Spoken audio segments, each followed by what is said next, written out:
وتضباطن iyo shan jir 15 midab leh wuxuu soo noqday xaraki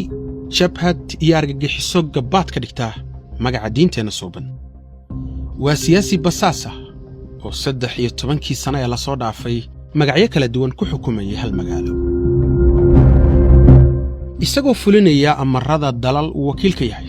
wuxuu shaar diimeed ku banaystay dhiigga kumanaan ruux oo Soomaaliya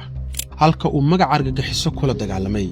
dawladihii Cabdullaahi Yuusuf iyo Sheekh Shariif Sheekh Ahmed wuxuu la diriray dawladihii kala dambeeyay ee Xasan iyo Farmaajo si uu uga hortago dhammaan dadaalada Jubbaland looga xoreyn lahaa argagixisada iyo isku day kasta oo adeegyada dawliga ah lagu gaarsiin lahaa goobaha xorta ah dadka sida dhabta ah u yaqaan midabadiisa badan qaar kamida waxay sooyaalkiisa sumaysan ku sheegaan inuu markaasi ku suntan yahay dhakridda iyo khiyaanada tusaale wuxuu dhabarka ka toogtay Sheekh Xasan Turki oo ahaa ninkii saaxada keenay dadkana baray wuxuu noloshiisa halis galiyay madaxweyne Cabdullaahi Yuusuf oo horay uga damiintay shabaqa sirdoon shisheeye kadib markii diyaarad ay leedahay shirkadda la yiraahdo Dalo Airlines ka dejisay Nairobi sanadkii 2006 balse uu ugu abaalguday isku dubaridka iyo qorsheynta qaraxii madaxweynaha lagu la eegtay magaalada Baydhabo isla sanadkaas wuxuu dhabarka u jeediyay Sheekh Shariif oo siyaasadda soo galiyay kana dhigay mudane ka tirsan baarlamaanka sideedaad ee Jamhuuriyadda Federaalka Soomaaliya isagoo abaal uga dhigay kala safashada Ibrahim Afqaan iyo Ahmed Godane oo ahaa ulhayaashii argagixisada ee laga badbaadinayay isaga markaasi sidoo kale wuxuu qiyaamay madaxweyne Xasan Sheekh oo ah shakhsiga waqtiga ugu badan galiyay dhismaha Jubbaland madaxweyne Farmaajo iyo ra'iisul wasaare Xamse oo xabadka u soo tuntay marar badan isla markaana xukunka si xilkasnimo iyo helnimo ah u saaray 2019 balse uu bedel uga dhigay inuu dhabarka ka toogto madoobe wuxuu dhagarta ka soo bilaabay kaymaha badda madow halkaas oo uu ku shirqoolay rag isugu jira Soomaaliya ajnabi isaga aaminay kuwaasoo raas Gambooni maciin iyo helnimo baday kadib wuxuu ka talaabay xadka mid kamid ah dalalkii uu camiilka iyo adeegaha u ahaa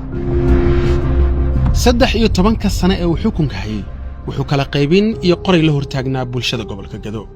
wuxuu curyaamiyay horumar kaste oo gobolkaasi gaari lahaa masiirka iyo ayaha dadkana wuxuu u afduubay danihiisa gaarka ah iyo ilaalinta xukunkiisa Kismaayo kaliya ku kooban natiijada ka dhalatay xukunka ku salaysan kala qaybinta iska horkeenka ciidanka cabsigelinta iyo siyaasadda ka fog midnimada iyo dib u heshiisiinta ee madoobe ka hirgeliyay Gado waxay noqotay wiilal wada dhashay oo isdilaya sanad kasta horumar la'aan bulsho iyo mid deegaan intaba maanta Gado waa gobolka ugu nugul gobolada dalka marka loo eego abaaraha iyo fatahaadaha sababtuna waa in Axmed muddo hortaagan yahay mashaariicdii horumarin ee looga hortagi lahaa nuglaanshaha waana sabab kale oo nolosha ka jirta Garbaharey Baardheere Doolow Luuq Celwaaq iyo balad xaawa ka dhigaysa mid aan markaasi wax badan ka duwanayn tan ka jirta Jilib iyo Bu'aale wadaadkan aan xukunkiisu cayimnayn waxay ahayd inuu hirgeliyo hanaan siyaasadeed oo loo dhan yahay inuu fuliyo mashaariic horumarin iyo adeegyada dawladeed ee dadka iyo deegaanka xaq markaasi ay u leeyihiin asaga wuxuu halis ka dhan ah xukunkiisa warka gobolka Gado oo siyaasad ahaan iyo dhaqaale ahaan agaheeda ku istaagta haddii xaalku sidaa yahay soo lama joogo xilligii dadku xor noqon lahaayeen isla markaana la taageeri lahaa dadaalada dawladda dhexe ay ku raadinayso hoggaan dhab u garwaaqsan baahiyaha bulshada ee deegaanadaasi ka jira al-shabaab bay u taqaanaa Axmed Madoobe gobolkan wuxuu u yaqaanaa nin al-shabaab dadka dhiigiisa banaystay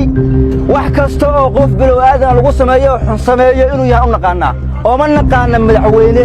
Axmed Madoobe anaga madaxweyne oo ma naqaano waxaan u naqaanaa nin murjun ah oo dadka laayo oo inta uu u geystay reegada al-shabaab uusan u geysanin